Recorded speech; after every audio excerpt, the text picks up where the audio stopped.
சாய்ராம். இன்றைய நாளுக்கான பிரார்த்தனை.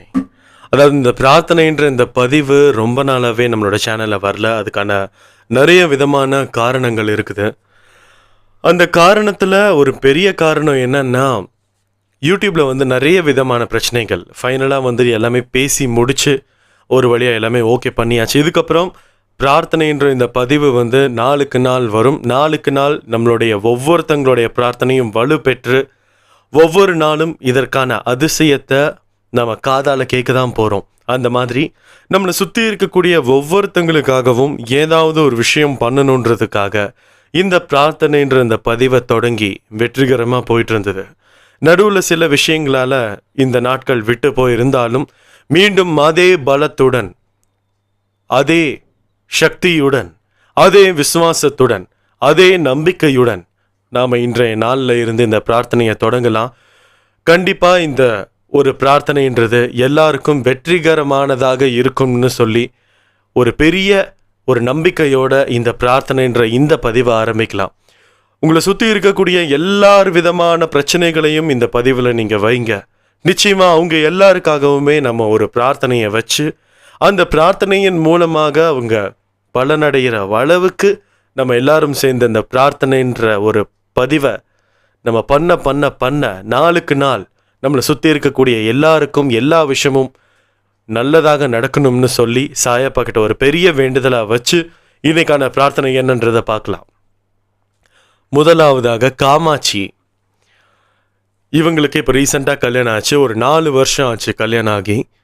இந்த கல்யாணம் ஆனதுக்கப்புறம் நிறைய விஷயங்கள் மனக்கசப்பாக இவங்களுக்கு இருந்திருக்குது. அந்த மனக்கசப்பில் ஒரு முக்கியமான ஒரு மனக்கசப்பு என்னன்னா, ஏதோ ஒரு வாக்குவாதத்தில் அவங்களுடைய கணவன் இவங்களை போட்டு அடிச்சிட்டாங்க. அப்படி அடித்ததுக்கப்புறம் இவங்களுக்கு எந்த விதமான முடிவு எடுக்கிறதுனே தெரியல. தப்பு கணவர் மேலே தான் இருக்குது.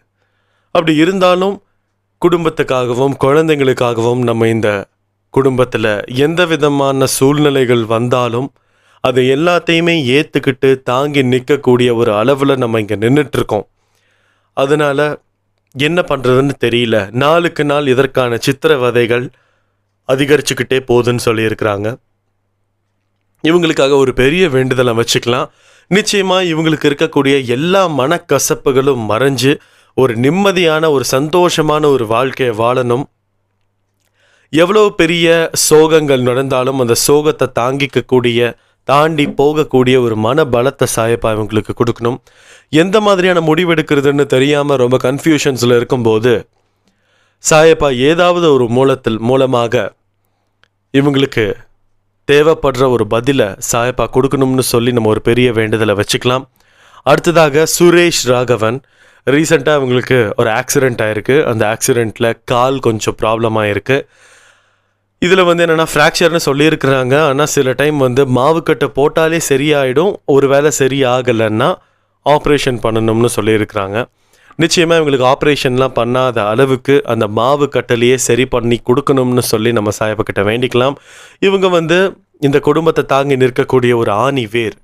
இந்த ஆணி வேர் எல்லா விஷயங்களையுமே இவங்க தான் தாங்கி நின்றுட்டுருக்காங்க. இந்த குடும்பம் சீரும் சிறப்புமாக இருப்பதற்கு ஏதாவது ஒரு வழியில் இவங்க உதவி பண்ணிகிட்டு இருக்காங்க. அப்படி இருக்கும்போது இவங்களுக்கு எந்த விதமான ஒரு பிரச்சனையும் ஆயிடக்கூடாதுன்னு சொல்லி நம்ம சாயப்பக்கிட்ட வேண்டிக்கலாம். கூடிய விரைவில் இவங்களுக்கு அந்த மாவு கட்டிலேயே எல்லாமே சரியாயிடணும்னு சொல்லி நம்ம சாயப்பக்கிட்ட வேண்டிக்கலாம். அடுத்ததாக தேவதர்ஷினி. இவங்க ரீசெண்டாக இப்போ ஒரு எக்ஸாம்ஸ் எழுத போகிறாங்க. அந்த எக்ஸாம்ஸில் நல்ல விதமான ஸ்கோர், ஒரு பாஸ் அப்படின்ற ஒரு ரிசல்ட் வரணும்னு ஒரு பெரிய வேண்டுதலை வச்சுருக்காங்க. நிச்சயமாக இந்த இடத்துல இது ஒரு பொது பிரார்த்தனையாக மாற்றிக்கலாம். எந்தெந்த மாணவர்கள் எந்தெந்த எக்ஸாம்ஸ் எல்லாம் எழுதியிருக்கிறாங்களோ அவங்க எல்லாருக்கும் ஒரு பாசிட்டிவான ரிசல்ட்ஸ் வரணும். நிச்சயமாக சாயப்பாவோட வேண்டுதலின்படி, சாயப்பாவோட அறிவுறுத்தலின்படி எல்லா விதமான விஷயங்களும் எல்லாருக்கும் கிடைக்கணும்னு ஒரு பெரிய வேண்டுதலாக வச்சுக்கலாம். அடுத்ததாக முருகேசன். இவங்களுக்கு கடன் பிரச்சனைகள் ரொம்ப அதிகமாக இருக்குன்னு ஒரு வேண்டுதல் வச்சுருக்கிறாங்க. நிச்சயமாக இவங்களுக்கு இருக்கக்கூடிய எல்லா கடன்களையுமே அடைச்சி இவங்களுடைய தொழில் மிகவும் சந்தோஷமாகவும் சீரும் சிறப்பாகவும் ஒரு பாசிட்டிவான ஒரு இன்கம்மை நோக்கி இவங்களுக்கு அந்த தொழில் போகணும். இவங்களுக்கு எந்த அளவுக்கு கடன் இருந்ததோ அதை தாண்டி அதை அடைச்சி முடித்து அதுக்கப்புறம் அந்த தொழிலில் லாபம் ஈட்டும் அளவிற்கு இவங்களுக்கு இருக்கக்கூடிய எல்லா விஷயங்களையுமே மாற்றி கொடுக்கணும்னு சொல்லி நம்ம ஒரு வேண்டுதலை வச்சுக்கலாம். அடுத்ததாக ஜெயபிரகாஷ், இவங்களுக்கு வந்து கொஞ்ச நாட்களாகவே குடிப்பழக்கம் ரொம்ப அதிகமாக இருக்குது, கொஞ்சம் வருடங்களாகவே இருக்குது. அதனால் வந்து ரொம்ப குடிச்சு என்ன ஆச்சுன்னா அந்த லிவர் வந்து ரொம்ப ப்ராப்ளம் ஆயிருக்குன்னு சொல்லியிருக்காங்க. டிரான்ஸ்பிளான்டேஷன் பண்ணணும்னு சொல்லியிருக்கிறாங்க.